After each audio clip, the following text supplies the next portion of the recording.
C'est l'heure du journal de l'Afrique. Soyez les bienvenus sur France 24. À la une ce soir, la fin officielle de l'opération Barkhane. Le président français l'a annoncé ce mercredi à Toulon.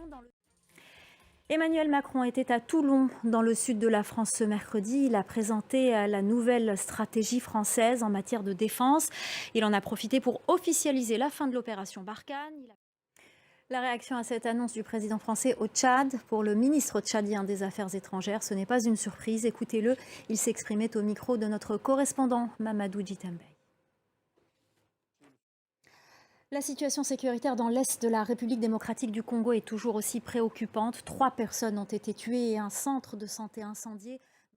Et puis l'expulsion de notre consoeur Sonia Rollet, la journaliste de Reuters, s'est rendue mardi matin à une convocation des services d'immigration.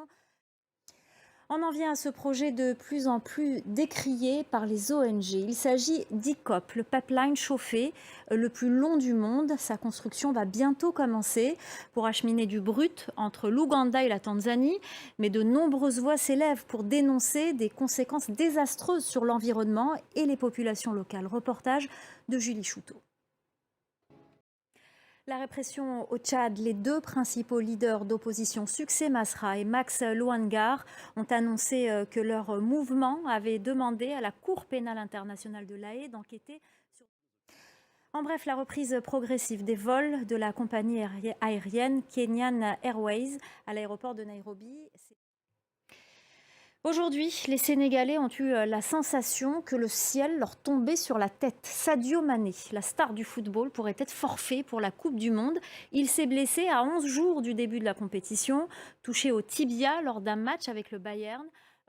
Voilà, on comprend pourquoi Sadio Mané était aussi adulé, même en dehors de son village. Merci beaucoup, Elimane Dao. On suivra évidemment le rétablissement qu'on espère de Sadio Mané dans le Journal de l'Afrique. Merci beaucoup. C'est la fin de cette édition. Restez avec nous, l'info continue sur France 24.